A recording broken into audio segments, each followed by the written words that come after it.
l'art personnel ou un art personnel? Je sais que plusieurs personnes s'interrogent sur la signification de mon interrogation, mais vous allez voir au cours de cette analyse que tout prend finalement sens. Tout d'abord, parlons de l'art en général. Historiquement parlant, l'art existe depuis la préhistoire, enfin, plus précisément dès la naissance de l'être humain. Pour faire simple, les maisons primitives, les armes et même, enfin, surtout les peintures, tout ça, c'est ce qu'on appelle de l'art. Ensuite, ce que les mœurs appellent art, entre guillemets, cela se répartit en plusieurs catégories. Auparavant, l'art fut utilisé soit pour illustrer un texte ou une idée, soit pour représenter un événement ou mettre en valeur quelque chose. Et plus encore, cela mettait en avant plusieurs talents. Bon, talent de la bourgeoisie, malheureusement. Enfin, je dis ça, mais quelques personnes non issues de la bourgeoisie avaient du talent. Problème, trop peu médiatisé. Pour insister là-dessus, l'art a trop longtemps été censuré par le supérieur hiérarchique d'un État. Même si les mœurs ont changé, la censure monarchique n'a pas totalement disparu. L'art a depuis le 19e siècle beaucoup évolué. Ni en bien, ni en mal. Juste évolué. Il s'est surtout séparé en plusieurs catégories. Je reviens sur ce point car il est bon de savoir ce qui s'est passé et pourquoi. Quand on entend le mot art, on pense à la peinture, la musique classique, la littérature, l'art cinématographique, la photographie, le chant et bien d'autres. On pourrait écrire que trop de livres sur l'art, tellement de livres que, pour parler ne serait-ce que des règles entre autres, il faudrait, je pense, des centaines de bibliothèques d'Alexandrie. Et pour ce qui est des interprétations, l'ensemble de 3 dictionnaires ne servirait qu'à exprimer le quart d'une seule interprétation d'un seul être humain. Et cela juste pour une œuvre. Définissons ce terme. Bon, une œuvre, c'est quoi au fond? Si on prend la définition du dictionnaire, une œuvre est une activité, un travail effectué par quelqu'un ou quelque chose. Si c'est une personne, encore une fois selon le dictionnaire, on parle alors d'une création intellectuelle, littéraire ou artistique.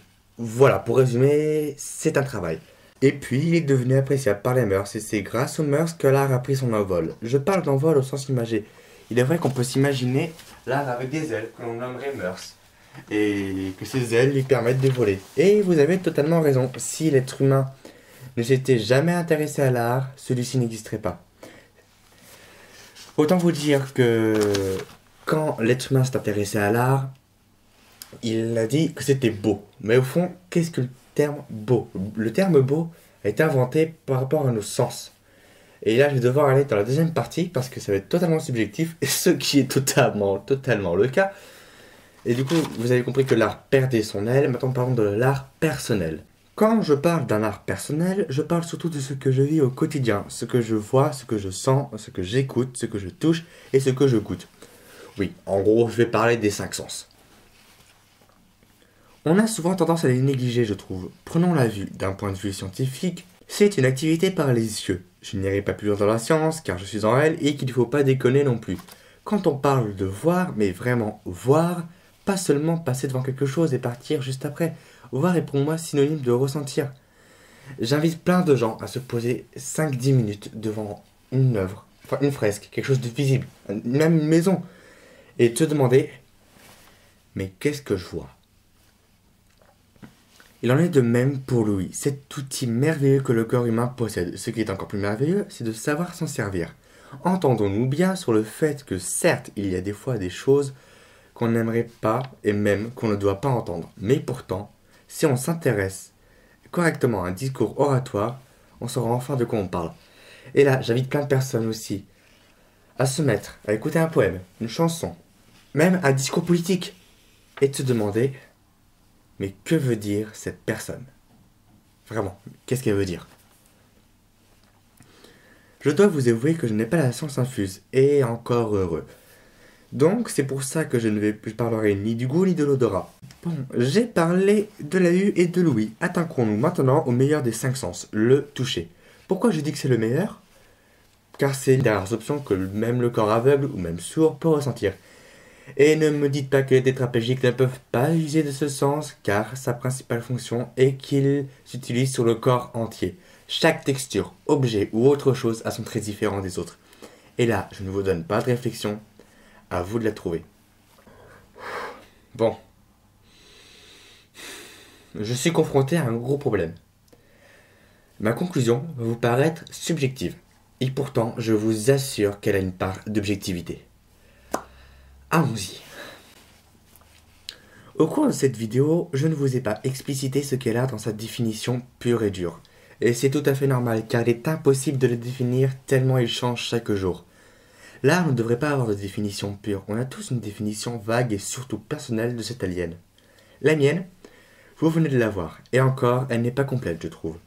Reste à définir où et comment le trouver. Pour savoir où, j'ai juste à répondre partout. Non mais c'est vrai, les tags, les chanteurs de rue, la radio, le théâtre, les livres, l'opéra et même le cinéma, tout ça c'est de l'art.